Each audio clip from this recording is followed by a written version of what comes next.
अंग्रेजी में रबड़ को क्या कहते हैं? ए, chalk, बी, marker, सी, eraser, डी, blackboard,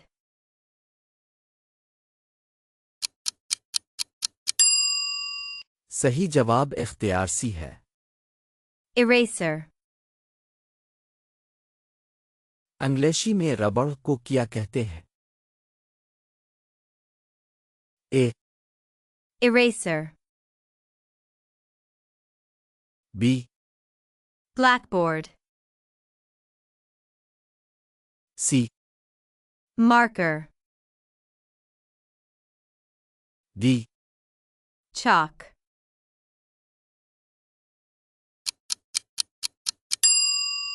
सही जवाब इख्तियार बी है।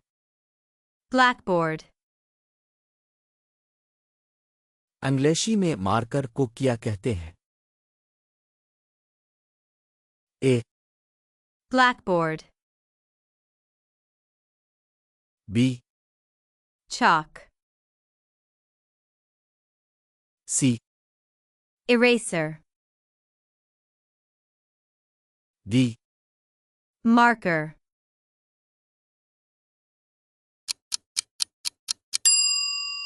सही जवाब इख्तियार डी है। marker,